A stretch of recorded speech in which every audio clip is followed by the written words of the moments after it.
दर्शक बंधु कीर्तन जगत रे तो आपण मैंने आगु देखीछन जे आमर घर रे रुचिदार कीर्तन गायिका अंजना देहरी स्वामी आमर घर रे नाइन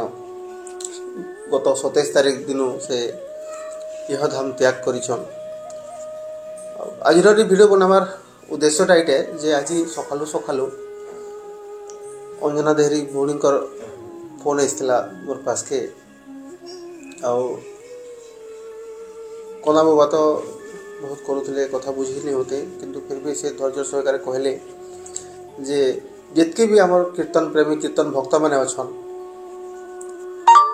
समस्त पास के पहुँचबार्टा जे मैंने निजर लोग अच्छा समस्त पास के पहुँचबार्टा संभव नहीं से यहाँ बोले आज से एकला हो जाइछन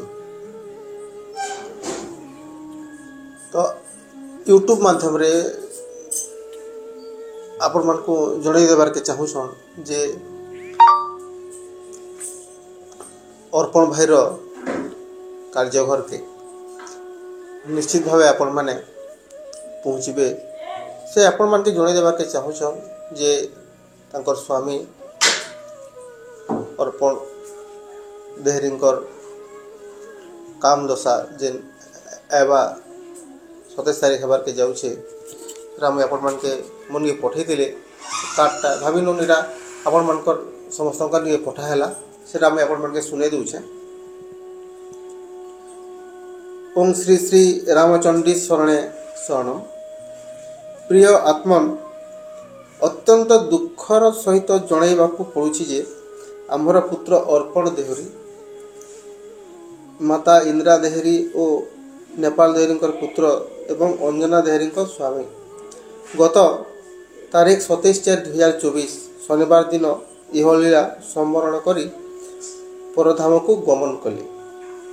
दिवंगत आत्मार सद्गति निमंते आसंता तारीख 6/5/2024 सोमवार दिन दशहा एवं तारीख 7/5/2024 मंगलवार दिन एकादश कार्य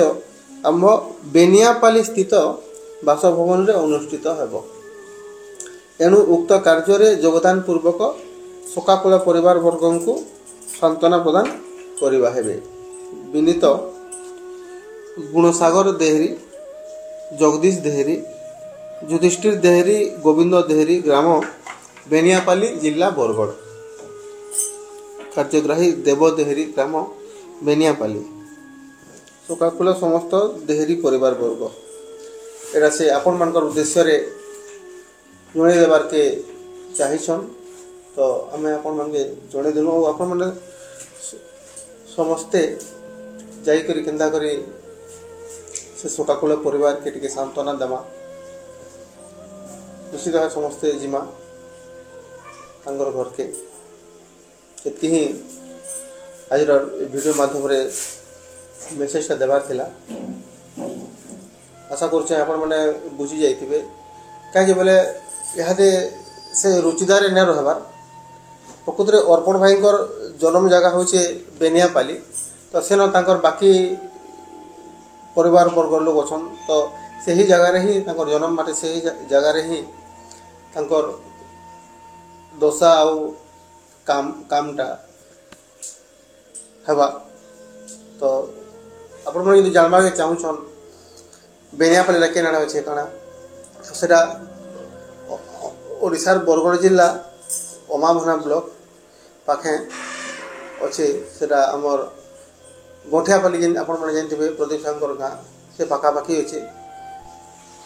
बेनियापाली आपण माने निश्चित भाव पहुँची करी शोकाकुल परिवार के सांत्वना देवे बोली आमर भरसा है। एति ही कहबार थला आज वीडियो माध्यम रे आशा करछे आ गोटे कथा आज्ञा जेन माने वीडियोटा देखुछन टिके दया करी शेयर करबे कहे बेले आउ भी लोक मान पास के पहुँची पारबा और समस्ते जनता जाई पारबे तांकर घर के एति ही अनुरोध है समस्त को जे जेन माने भी देखुछन हमर वीडियो निश्चित भाव टिके शेयर करबे एति अनुरोध है और निश्चित भाव पहुँचे आपण मैंने ତ ରହୁଛେ ଜୁହାର ଜୟ ମା ସମଲେଇ।